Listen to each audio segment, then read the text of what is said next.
Jim Jones e o massacre coletivo de Jonestown.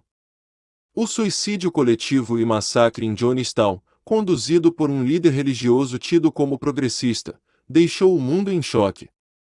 Foi uma das cenas mais dantescas de um século famoso por suas atrocidades inéditas. Algo objetamente explícito e compacto, e ainda mais inexplicável que as catástrofes mais lembradas, porque vinha de civis sem uma ideologia real.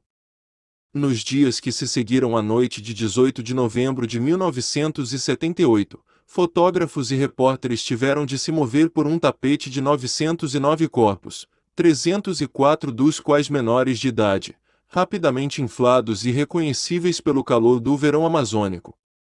Imagens abjetas que correriam o mundo, estampadas a cores em jornais e na TV. O reverendo Jim Jones havia ordenado a toda a sua comunidade, não muito modestamente batizada de Jonestown, que fizesse fila para beber um refresco em pó tratado com uma mistura de cianeto de potássio e calmantes, disposto em baldes industriais. E eles assim o fizeram, muitos por vontade própria, mas outros sob ameaça dos seguranças armados. Vários corpos apresentaram indícios de tiros e facadas.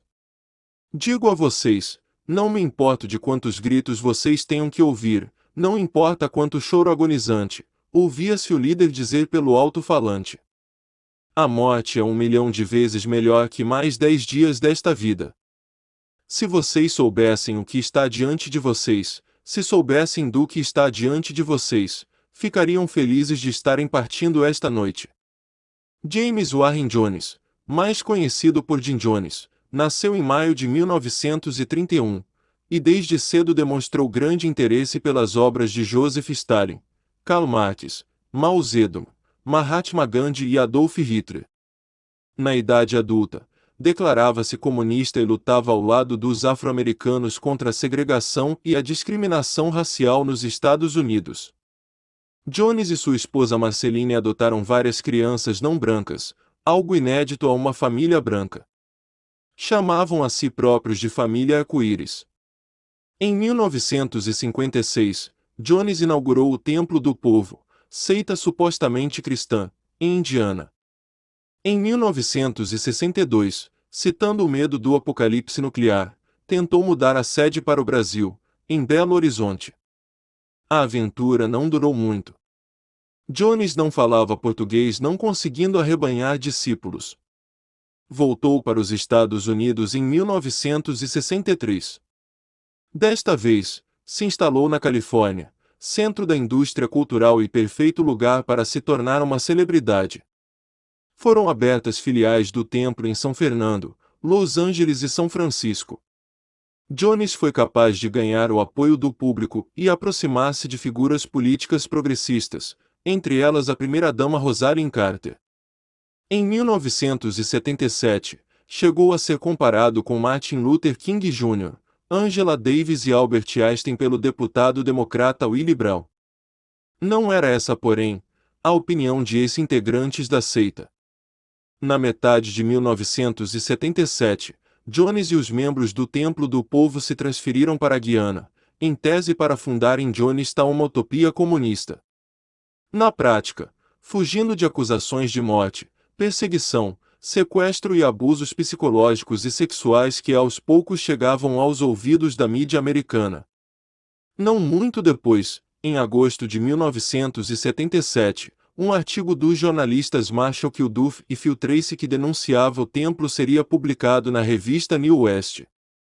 A esta altura, era difícil ver qualquer coisa de cristianismo na seita. A megalomania de Jones havia chegado ao ponto em que ele se afirmava a reencarnação de Jesus, Buda e Lenin.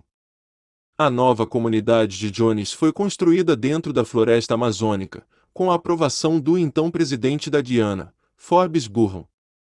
O nome oficial era Projeto Agrícola do Templo do Povo, mas todos conheciam o lugar como Jonestown, um paraíso socialista e santuário para os seus moradores.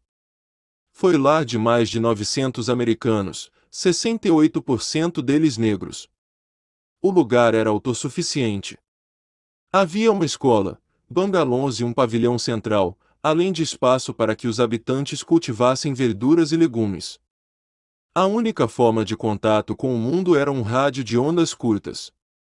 Relatos de sobreviventes apontam que Jones promovia um regime ditatorial, com punições severas e presença de guardas armados para evitar fugas. Ali, o pastor começou a propagar a sua ideia de que ele e seus seguidores deveriam morrer juntos para ir a outro plano mais feliz.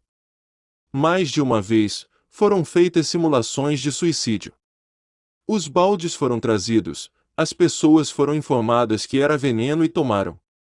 Quando o grande dia chegou, muitos dos primeiros na fila imaginaram se tratar de mais uma simulação. Até que os corpos começaram a cair e os gritos de crianças ficaram cada vez mais altos. Jones tomou a decisão de acabar com tudo após o governo americano bater em sua porta. Em 1978, o congressista dos Estados Unidos Lew Ryan decidiu ir a Jonestown para investigar acusações de abusos de direitos humanos. Junto a uma delegação, negociou a sua entrada em Jonestown em 17 de novembro. Na tarde seguinte, Ryan e seus parceiros partiram, levando vários membros da seita que decidiram abandoná-la, após muita discussão e acusações internas. Foi atacado por um dos supostos dissidentes no caminho, com uma faca, mas o homem acabou sendo controlado. Às 17h20, a comitiva toda estava embarcada em 2 Cessnas na pista de decolagem próxima ao templo. De dentro de um deles, Larry Layton, um membro de alto escalão da seita que havia insistido em acompanhá-los, começou a disparar com uma pistola. O outro avião foi cercado por membros da guarda de Jim Jones, vindos numa carroça puxada por um trator. Dispararam com escopetas, fuzis e pistolas. Antes das 18 horas, o congressista Ryan e outros 4 jaziam mortos na pista, com mais 11 feridos. Uma gravação recuperada pelo FBI mostra os 45 minutos anteriores ao suicídio.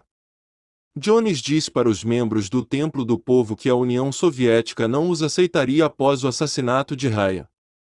Em seus últimos dias, Jones havia tentado convencer os soviéticos a aceitar a migração em massa para seu território. Também afirmou que organizações do governo apareceriam em Jonestown e torturariam cada um deles, desde crianças a idosos. A única solução seria o suicídio revolucionário. Não tenha medo de morrer, ele diz na gravação. Nós não estamos cometendo suicídio, estavam cometendo um ato de suicídio revolucionário em protesto às condições inumanas do mundo.